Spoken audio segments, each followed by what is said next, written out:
Hey guys, I want to talk about idols.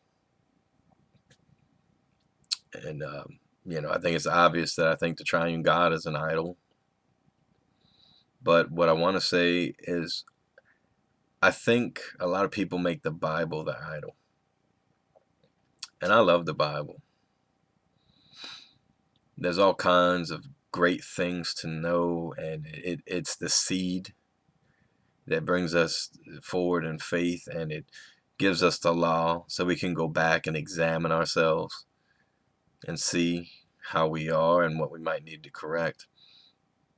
But I think you're seeing a trend, and it's probably always been around. I know it was around with the Jews, because the Jews wouldn't listen to the Spirit of God.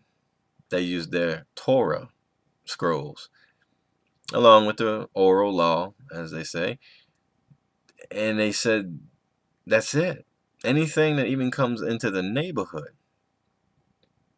that's it. So,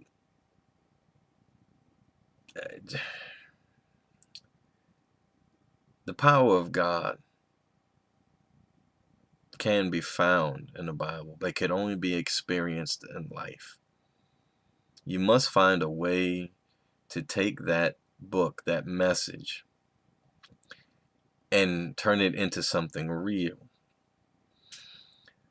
And then you get into this really, really stupid arguments, because all the bottom line is, if you are going to be an idolater of the Bible, which one? Which one's right? KJV. A lot of people are going to jump up and say that because it used such a small family of manuscripts that it could say what it wanted. It was defrauded. That's just history. It's just fact. It does some terrible translations of the Hebrew. And you just say, well, I have to believe in something. So you assign KJV a status that's above all others.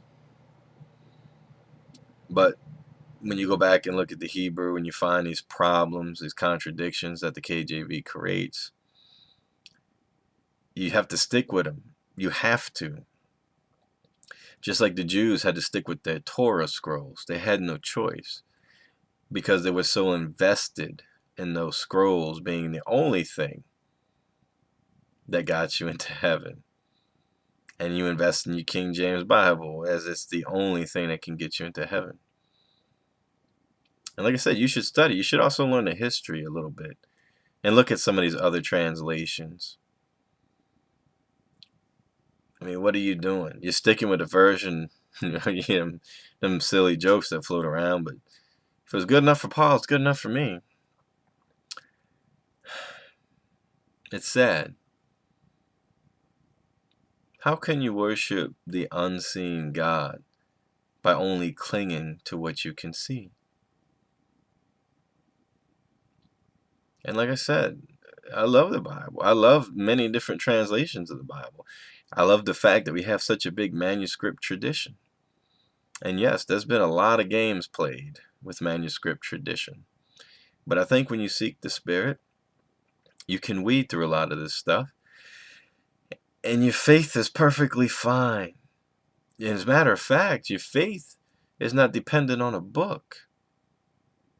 It's dependent on experiencing God and trying to go where His voice leads you.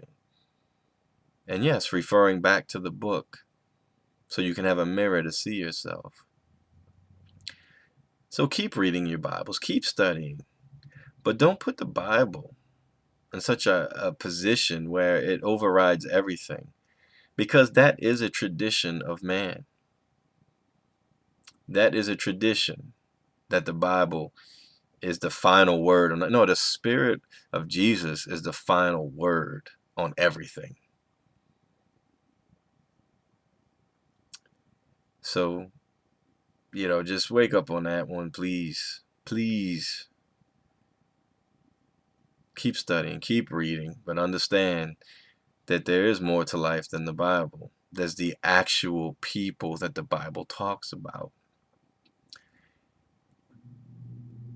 Just don't be idolaters. Don't put the Bible above the power of God.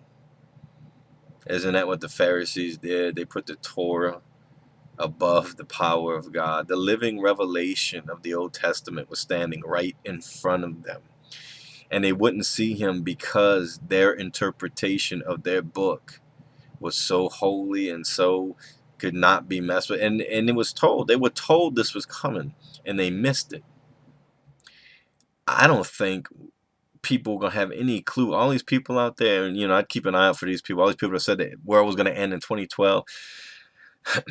I hope no one is watching their videos anymore. At the least, shows you what kind of prophets they were. But I really don't know if we're really gonna have a clue what Revelations is really gonna look like. Because we like to think we're immune from all this, but yeah, we got the book, we got it right in front of our face, and I bet you we miss it. I bet you we get caught up in it and don't even realize it, except maybe those who hear his voice. So don't think because you've read the book you know it all. Seek the living power of God. Don't make the Bible your idol. The Bible is a beautiful thing, and many great men and women died to preserve it and bring it down to us today. But don't make it your idol. It's supposed to be an anchor of our faith, not the reason we have faith. And we look at the book of when Peter speaks, and we look at the book at Revelations. Men are judged by their deeds, the actions of their heart, and the spirit that they did them in. People say we saved by faith, we saved by works. And faith and works are two sides of the same coin. We're saved because God chose to save us. It's simple. Yes, there's nothing we can do, and I don't think anyone. I've heard this gets kicked around a lot, but I've never heard anyone, even Catholics, just say, "I'll get into heaven based on my works." No one thinks that, but people build that argument, that straw man, like, yeah, that's what you believe.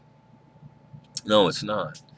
But faith and works are two sides of the same coin. If you have faith, you will have works. And if you're doing works, you have faith.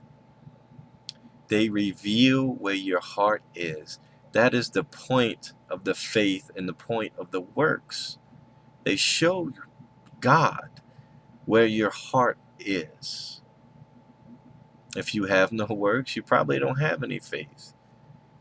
And don't get me wrong, there is 30, what did he say, 30, 60, and 100 fold. So not everyone is going to produce the same amount of works, but people will have them as the bottom line. Two sides of the same coin.